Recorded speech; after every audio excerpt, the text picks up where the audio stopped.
Chuck Berry, pionnier et légende du rock'n'roll, meurt 90 ans. Chuck Berry, l'une des plus grandes figures du rock'n'roll et auteur de standards inoubliables comme Johnny B. Good, Roll Over Beethoven ou Sweet Little Sixteen, est mort samedi dans sa maison du Missouri âgé de 90 ans. Le chanteur-guitariste a été retrouvé inconscient par les services d'urgence, rapporte la police du Comte de Saint-Charles. Considéré comme l'un des fondateurs du rock'n'roll dans les années 50, Charles Edward Anderson Berry en a été sa première star avec son rockabilly teint de blues et de jazz. Son style, qui a su d'emblée séduire la jeunesse blanche face à eux par le rock, a été imité par la suite par nombre d'artistes blancs qui ont finalement dominé la pop américaine. Shakespeare du rock'n'roll selon Bob Dylan, il a été l'un des premiers à écrire et interpréter ses propres chansons. Son influence a été considérable sur une génération de musiciens, de Keith Richards, le guitariste cofondateur des Rolling Stones, aux Beatles en passant par Bruce Springsteen. Même s'il était était simple, la FT, le flirt, les voitures, les textes TTRS travaillaient, empreints d'humour, parfois un rien payard. Les plus grands artistes du rock et de la pop ne s'y sont pas trompés et ont largement repris ses succès, des Beatles aux Rolling Stones en passant par les Beach Boys, sans oublier le roi du rock lui-même, Elvis Presley. Si vous voulez donner un autre nom au rock'n'roll, à un jour déclare John Lennon, vous devez l'appeler Chuck Berry. Et quand Keith Richards a accueilli l'artiste au Rock and Roll Hall of Fame en 1986, il l'a perçu comme le monsieur l'origine de tout cela. Lui rendant hommage sur Twitter l'annonce de son décès, Bruce Springsteen a vu en lui le plus grand des rockers, le plus grand guitariste de rock et le plus grand parolier de pur rock'n'roll qui ait jamais vécu. Le chanteur des Rolling Stones, Mick Jagger, a tweet, Chuck, tu es extraordinaire, ta musique est grave en nous jamais. 4. 000 fois. Il y a 5 mois, pour son 90e anniversaire, Chuck Berry avait annoncé la sortie dans le courant de l'année d'un nouvel album, le premier depuis 38 ans. Intitulé Chuck, il t'est dédié sa femme, Tometa Taddy Berry, laquelle il t'est marié depuis 68 ans. Ma CHRI, je me fais vieux. Je travaille sur ce disque depuis longtemps. Maintenant je peux raccrocher, avait-il hérité cette occasion. Chuck Berry s'est fait connaître alors que la ségrégation raciale était encore de mise aux États-Unis. Mais pour les jeunes, quelle que soit la couleur de leur peau, il était difficile de persister un rythme si entraînant et l'irrésistible marche en canard, jambes pliées, mouvement saccade de la tête d'avant en arrière qu'il avait inventé et qui a été copié par mains artistes. Le chanteur-guitariste affirme avoir effectué ça du poil de plus de 4. 000 fois sur SCNE. Il a raconté avoir inventé cette pantomime quand il était enfant pour faire rire sa mère alors qu'il cherchait une balle sous la table. Certains critiques ont suggéré qu'il n'écrivait que les paroles de ses chansons et que c'était son ancien pianiste, Johnny Johnson, qui composait les airs. Ce dernier a poursuivi Chuck Berry en justice en 2000 pour obtenir des royalties, en disant que les deux hommes avaient collaboré sur de TRS nombreux succès. Il a été debout. C'est en tout cas avec Johnny Johnson que Chuck Berry a commandé monter sur SCNE. En 1953, 27 ans, il joue dans les clubs noirs de la région de Saint-Louis avec le Sir John S. Trio. Rendant hommage au talent, au charisme et au sens des affaires de Chuck Berry, le groupe devient le Chuck Berry Trio.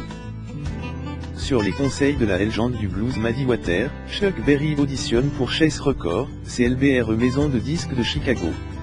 Il en sort le TRS Rockabilly Red, devenu succès mondial une fois rebâti Mébellonné. Scandale. À la sortie du disque, Chuck Berry s'est dit stupéfait de voir que 2 autres personnes étaient inscrites comme co-auteurs de Mébellonné.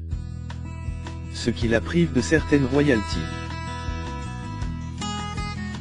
Il s'agissait du sisme d'Ipeola selon lequel les maisons de disques versaient des sommes des stations de radio dans les années 1950 pour que leurs morceaux soient diffusés sans priori.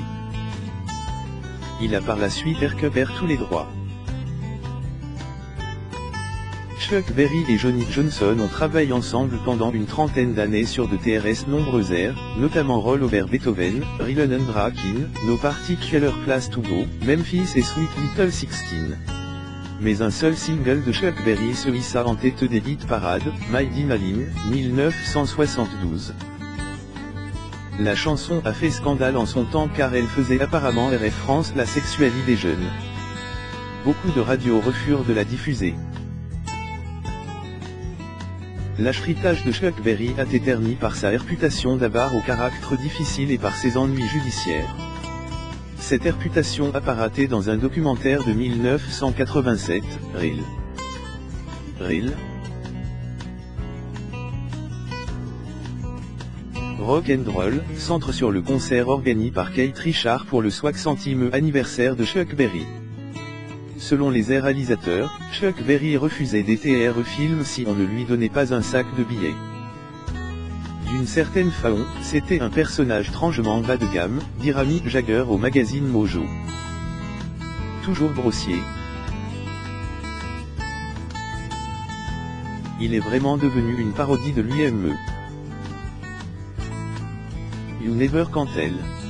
Le 18 octobre 1926 Saint-Louis, dans le Missouri, Chuck Berry était le troisième d'une famille de 6 enfants. Son père était entrepreneur et diacre, sa mère institutrice. Ils habitaient la ville, un quartier noir relativement prospéreux. Les DMLS du jeune Berry avec la justice commencent à cet été. Adolescent, il est envoyé dans un établissement d'éducation surveillé pour vol main armée.